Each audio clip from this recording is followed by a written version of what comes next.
Hello and welcome to Reviews. As always, I'm Plume Noir and I'm at work. I'm in the lab. You may notice I did not do any videos last week. I wish I could say it was because of the Thanksgiving holiday. In reality, I worked it, so it was. Don't don't do any type of major projects over a holiday weekend thinking it's going to be easier because everything will go wrong. Just a little heads up on that. I spent the entire pretty much 4-day weekend working, so and there really wasn't a lot that came out last week. I do want to circle back around to Fallen Angels #2 at some point. And the New Mutants #2. So I may work those in this week. But tonight, as you can see, I am working again, so I figured I'd do a quick video on Spider-Man and Venom Double Trouble #2. Yes, this is the Mariko Tamaki Gurihiru book. Now, I mentioned in the video for the first issue that this is a kid's book, and I'm not going to deny that. And I've said in the past, I don't like reviewing comics aimed at the younger crowd. I don't think it's fair. It's not really my wheelhouse, and you can't really level the same criticism, on the book that you would at something aimed at older readers. But it does say it's rated teen, as I said before in the first issue. I don't think that's the case. I don't really know the ratings anymore. Do they have like an all ages, kind of like a PG, whatever a PG would be, is what this book should be. In fact, when I picked up the first issue at my backup comic shop, it was on the regular stands. This week, when I went to pick this one up, I couldn't find it. And so I eventually had to ask the employee working there if he had this issue in. He's like, oh yeah, and he showed me where it was, and it was pretty much 2 spots down from a Punky Brewster trade paperback that I was looking at. It's considering getting it as a gift for someone. So it was in the kids section. So they are recognizing that this is a kids book, and they're putting it in the kids section. Now, does that mean this is bad? Well, we'll come to that. As you know, I have a history with Mariko Tamaki's books. Don't know her personally. She has me blocked on Twitter. Surprise, right?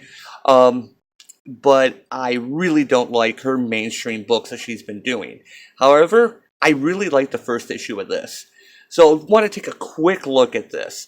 I do have I can nitpick. I can really nitpick, but when you get into a book like this, it's kind of hard to do so, and I'll explain later.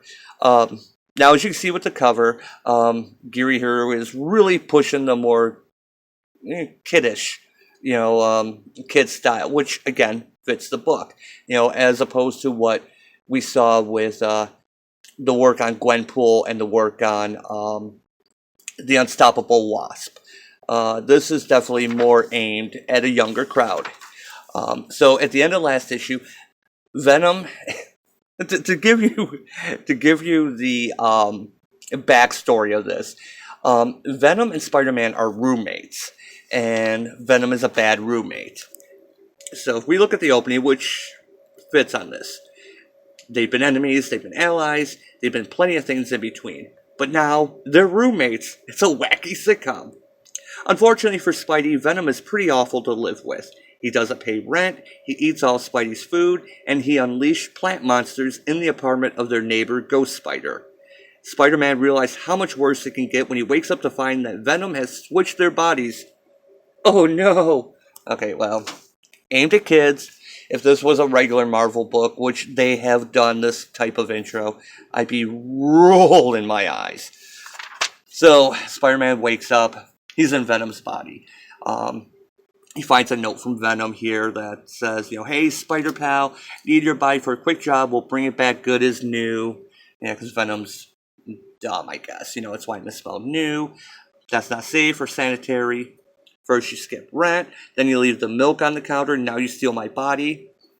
Now, Spider-Man is in Venom's body, which means he's in Eddie Brock's body with the Venom symbiote, which, the Venom symbiote is a separate entity. It should recognize that Peter is in it, that he's in the body, and it can change shape. So you would think it would be able to unlock Spider-Man's phone with the thumbprint, but of course it doesn't.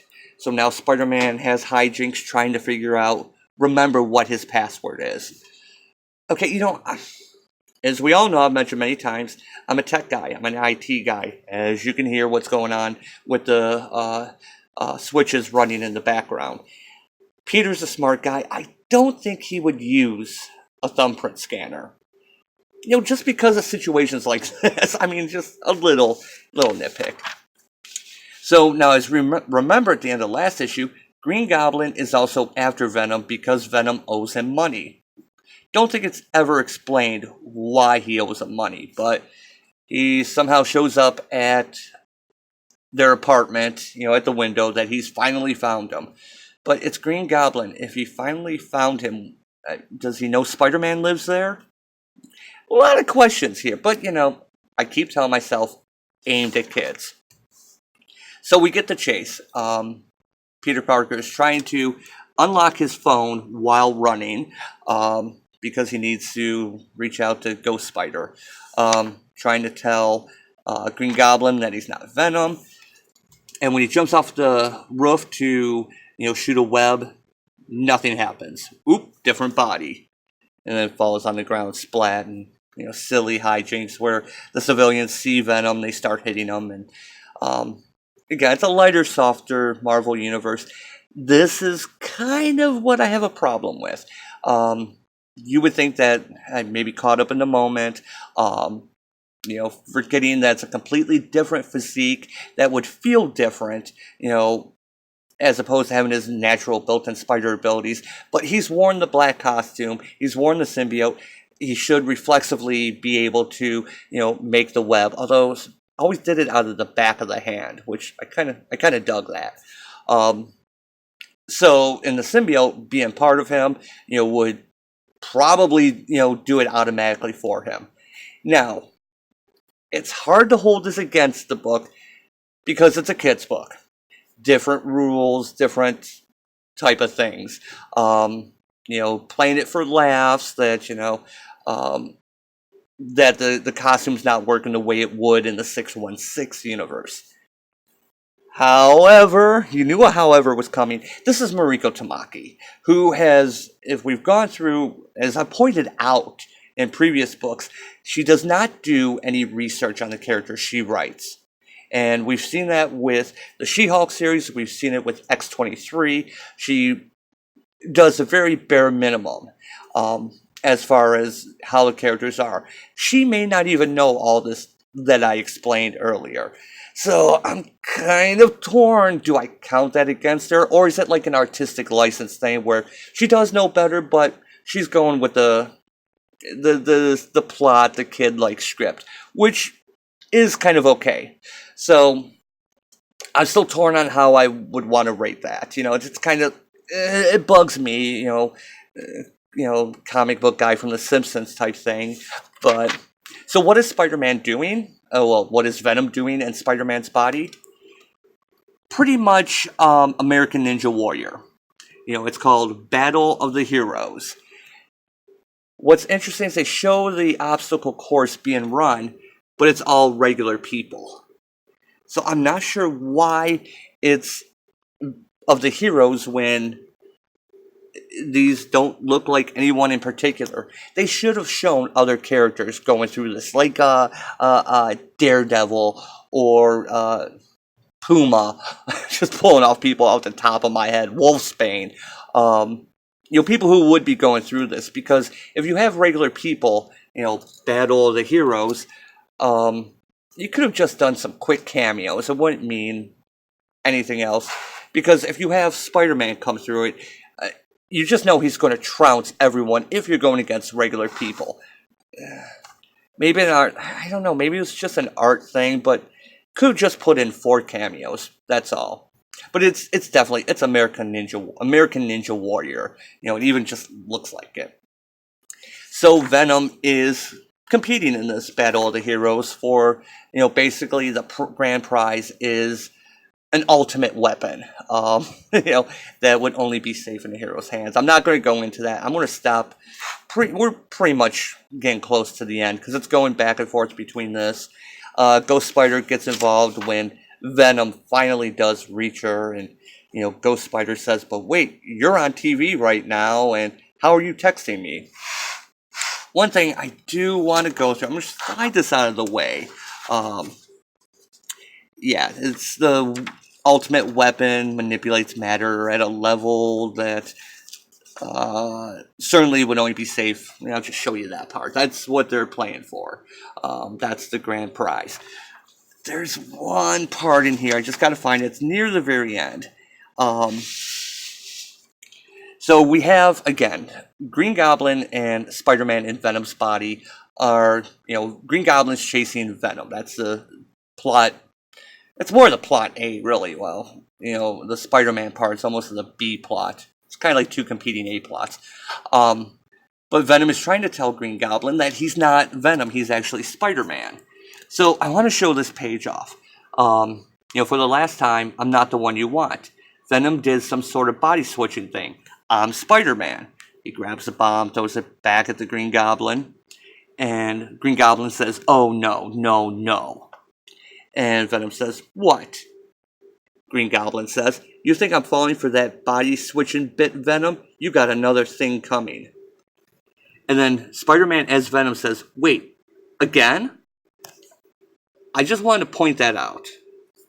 Because all that happened in this dialogue was that Venom is telling Green Goblin that he's Spider-Man.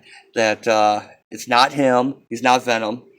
And Green Goblin says, "You think I'm falling for that body-switching bit, Venom?"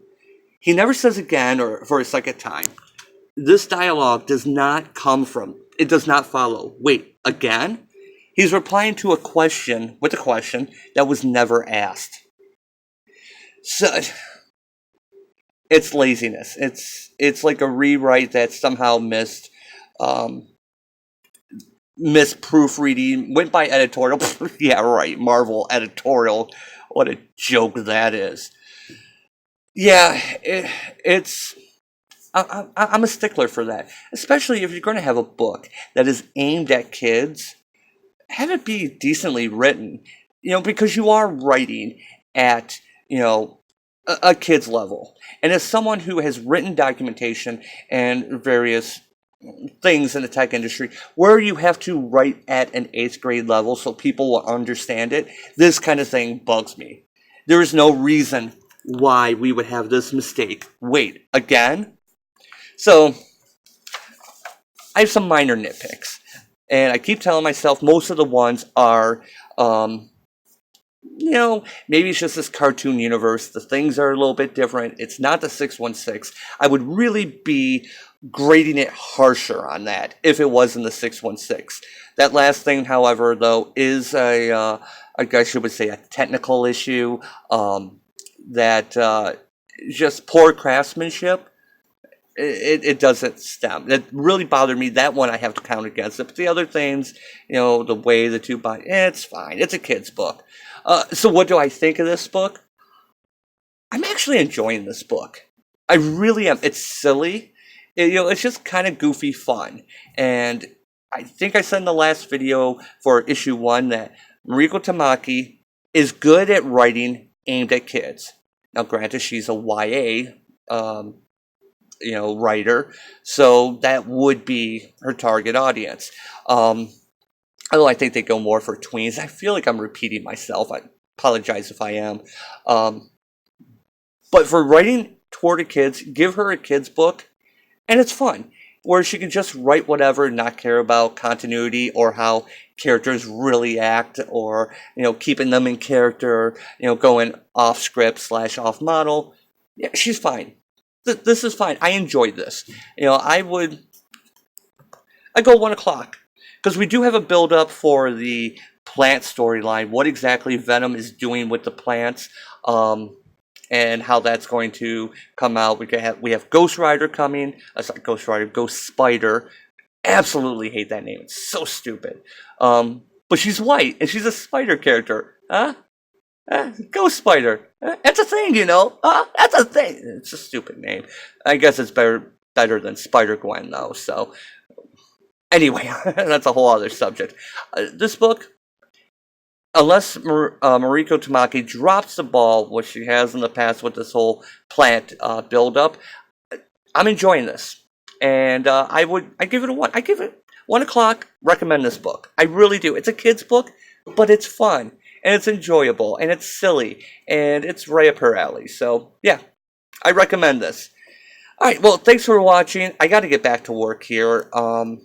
It's really kind of late, but I gotta finish up what I'm doing.